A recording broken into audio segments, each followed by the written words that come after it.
machines!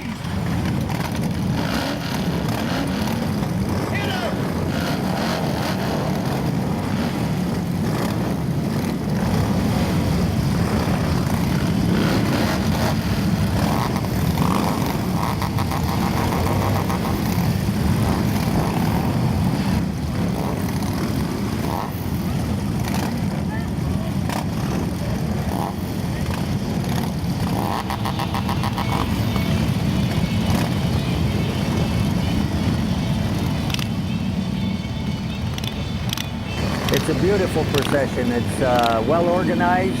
We get a lot of support from the local bikers to help the challenge of fighting prostate cancer. And the comradeship of the group is just phenomenal. And the people that volunteer and work it is great. I just heard about the disease, and typically, as a male chauvinist goes, not me, it's not going to happen. But it did happen. It was a surprise to me. Most men pretend you don't know about it and maybe it'll never happen to you. Well, it's like anybody, when you hear that you've got the big C, well, if your heart drops and you just figure, why me, you know? And then I guess you come around to the realization, well, what am I going to do about it? I discovered I had prostate cancer after a medical in November 2005. You know, in some ways I thought I was lucky because it was a cancer that's curable. Otherwise, I knew that if I was going to take care of it, I had to be my own advocate and learn about the disease and learn about the options that I had. You first start talking to the medical people, it kind of makes your head spin because you don't know all this terminology and you have to learn what each one involves, and then you have to make a decision. Now for me, who had no symptoms whatsoever, to make a decision that I'm going to let some guy start doing surgery on me that's going to alter my life somewhat, that's a hard one to come to grips with.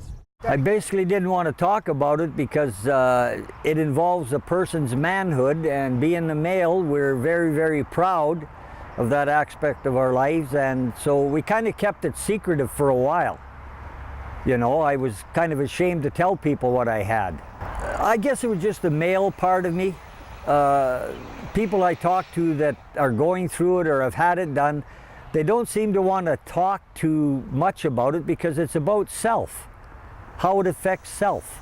They just don't talk about these kinds of things, and especially when it comes to something to do with your sexuality and those kinds of things, they don't talk about it, but they're doing a lot better job since this Ride for Dad has happened. I've last year spoke in the parking lot of the Keg to the group there for a short few minutes. Well, you didn't do that 5 years ago in mixed company in the Keg parking lot. Yeah, it is a taboo. It's not taboo to talk about the prostate cancer, and it's not taboo to talk about TERPs, which are pretty common. But it is taboo to talk about the after effects and the side effects of the surgeries or the hormone treatments or whatever, the brachytherapies or whatever. Everybody's afraid that things aren't going to work when they're all done. They don't want to be dribbling in their underwear, and they don't want to be impotent. I mean, it's a fear that we have as men, and it's plain and simple. For all of our lives, that's how we are measured. We're afraid to admit that something's not functioning. Because in our own mind, it decreases our maleness or our masculinity. And I think that's a pretty normal fear. And most of the guys that I have talked to that have asked about my surgery, that's one of the first things they kind of beat around the bush. You know, does everything still work? And, you know, and then I try to say to them, well, what do you mean? You know, come to the point. Tell me, you know, what do you want? You know? And so the first thing they usually ask about, well, you know, do you have any trouble with the dribbles? I say, nope, none. You know, it works. So it's do your exercises. They're all in the literature. Do them, follow. Then they always tippy-toe around the impotence. And I say every case is different. When I first got diagnosed with breast cancer in '92, there wasn't very much out there for awareness and information. And there's a group of us that got together and decided it's about time we made women aware of breast cancer and get the taboo lifted from that. The men actually got a good kickstart off of the women because part of the group that were organizing their support group actually came and talked to us at the breast cancer support group and said, how do you do it? Like, where do we start? And just put an ad in the paper and they will come. And basically, just to get the men to talk about it was very difficult. They were very reluctant to talk to the women about it, for sure. But, you know, if you make light of it, when a few of the fellas came to talk to us about it, I walked in there with a rubber glove and snapped it like this and said, all right, free rectals for everyone. Well, that just sort of broke everybody up, and they were fine after that. Women are just better talkers, let's face it. Talking about it, that's what makes me feel good. And that's a big part of it, is communications. Have people available to talk to about it. You know, like I get people phoning me and I'll spend an hour on the phone assuring them and talking to them that they seem to listen to too many people that haven't got the knowledge of the cancer, and they got horror stories to tell them. And I said, no, don't listen to them. You have to talk to somebody that suffered it. If I didn't have a broken leg, I couldn't tell you what it feels like. And that's what prostate cancer is all about.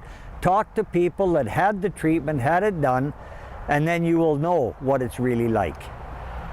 Well, yeah, I think a lot of them, they hear the stories and whatnot, and they figure, God, I don't really even want to know about this if this is going to affect my sexuality and my ability to have sex with my partner and everything. Like I just don't even want to know about it. I like to play that ostrich thing and bury my head in the sand, you know. But the fact is that if you're diagnosed with prostate cancer, then you have to deal with it. And the sooner you deal with it, then the better it is for everybody. I found the group, the support group, to be excellent. A lot of people go there that are really confused and really don't have the, you know, they get too much information. They don't understand it because it's all new technology, new words. You don't understand it very well. But when you go to this group, it's done at a slower pace. You can talk to other people. You listen to other people tell things that they've been involved in and what's happened to them. And so you pick up a real amount of information and really support. It's same with breast cancer and same with the prostate cancer.